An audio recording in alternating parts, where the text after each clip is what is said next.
November 1943. The Bismarck Sea. Captain James "Pappy" McGuire pushed his throttle forward and dove toward a Japanese convoy. His B-25 Mitchell bomber was carrying a secret, a modification so unauthorized that his commanding officer had threatened to court-martial him if he ever discovered it. Where a standard B-25 carried 4 forward-firing 50-caliber machine guns, McGuire's aircraft carried 14 guns, firing simultaneously, producing a wall of lead that could shred a ship's deck crew in seconds. The modification was completely against regulations. The Army Air Forces hadn't tested it. The engineers hadn't approved it. The weight calculations said it couldn't work. But McGuire didn't care about calculations. He cared about Japanese ships. As he screamed toward the convoy at 250 miles per hour, barely 50 feet above the waves, he squeezed the trigger. All 14 guns erupted at once. The aircraft shuddered like it had hit a wall. Tracers poured from the nose in a stream so dense it looked solid, a river of fire reaching toward the enemy. The deck of the Japanese transport ship simply disintegrated. Crew members, gun positions, bridge windows, everything in the path of that 14-gun burst ceased to exist. The ship never got off a single defensive shot. When McGuire landed back at base, his gun barrels were glowing red, and his kill count had just grown by 2 more ships. By the end of the war, his illegal modification would help sink 12 Japanese vessels. The men who laughed at his homemade gunpack would spend the rest of the war copying it. To understand what McGuire built, you need to understand why American bombers were failing in the Pacific. The B-25 Mitchell was designed as a medium bomber. Its job was to fly over targets at moderate altitude and drop bombs on buildings, bridges, and troop concentrations. But in the Pacific, the targets were ships, and ships didn't stay still. The first American attempts to bomb Japanese shipping were disasters. High-altitude bombing against moving vessels was almost impossible. A ship captain could watch the bombs fall and simply turn away. Hit rates were abysmal. Hundreds of bombs dropped. Almost nothing hit. The solution was supposed to be low-altitude attack, skip bombing, where aircraft would fly low and fast, releasing bombs that would skip across the water like stones and slam into the side of ships. Skip bombing worked. When the bombs hit, ships sank. But there was a problem. To skip bomb effectively, you had to fly straight at the target. No evasion, no maneuvering, just a straight line from release point to ship.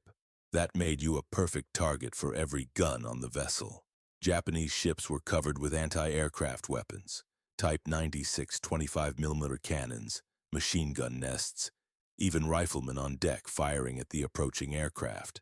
When a B-25 began its skip bombing run, every gun on the ship opened fire simultaneously. The aircraft had to fly through a wall of steel for the final 30 seconds of the approach. Pilots died in droves. The B-25's defensive capability during the attack run was minimal. 4 forward-firing 50-caliber guns mounted in the nose could suppress some of the enemy fire. But 4 guns against dozens of Japanese weapons wasn't enough. McGuire watched his friends get shot down. He counted the empty bunks. He attended the memorial services. Then he started counting guns. McGuire wasn't an engineer, he was a pilot. But he understood a simple principle. More guns meant more bullets. More bullets meant more dead gunners. More dead gunners meant surviving pilots. The math wasn't complicated, the execution was. McGuire found his first ally in Technical Sergeant Robert "Wrench" Patterson, a crew chief with a talent for creative maintenance and a healthy disregard for regulations. Together they examined the B-25's nose section. The standard configuration placed 4 50-caliber machine guns in the fuselage, firing through the propeller arc. This was what the Army had approved. This was what the manuals described. McGuire wanted more. The first modification was simple.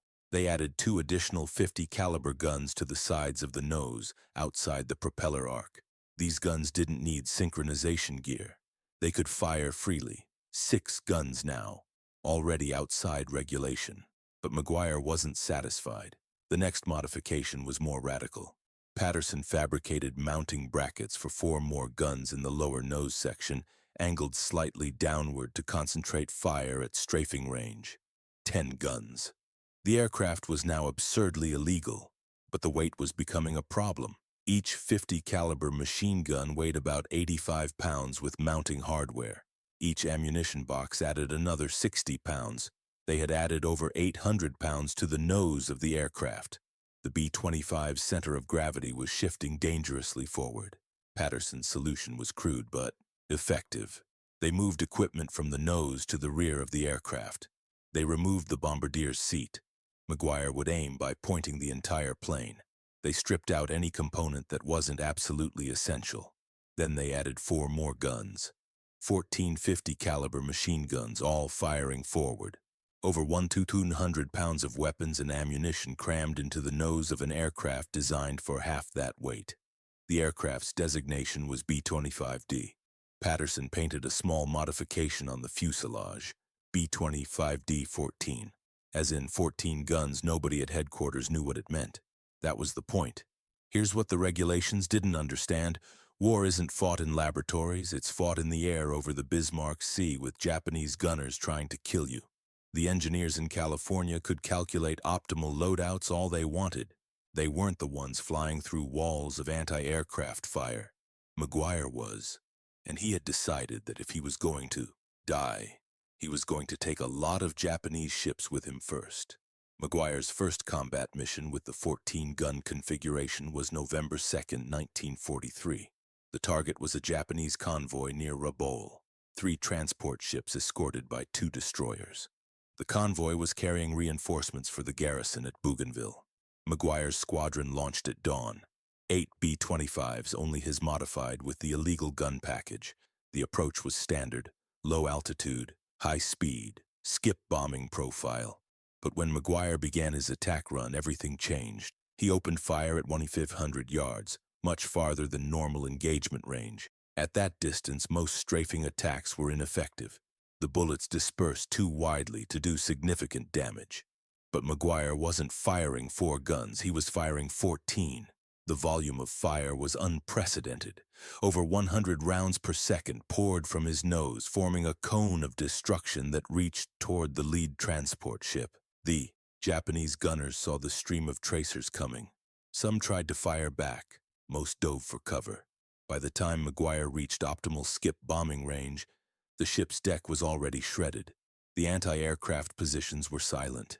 Dead gunners lay slumped over weapons they'd never fired.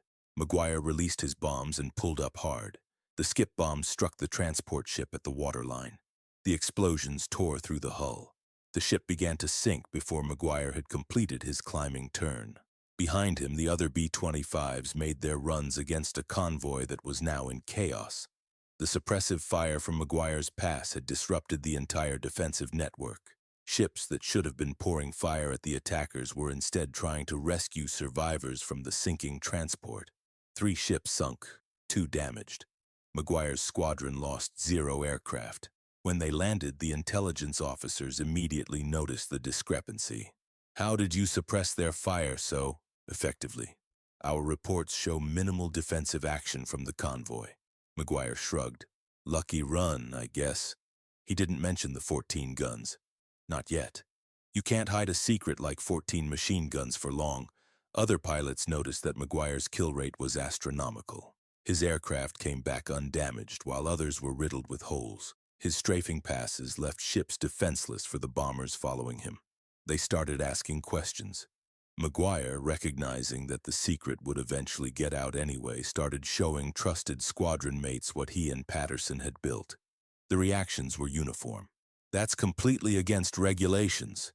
That can't possibly work. The weight alone should make it unflyable.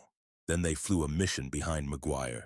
They watched his 14 guns tear apart a Japanese gunboat like it was made of paper. When can you modify my aircraft? Within weeks, Patterson was running an unofficial modification shop. Other crew chiefs learned the techniques. Other pilots requisitioned additional machine guns through creative supply channels. The paperwork was creative.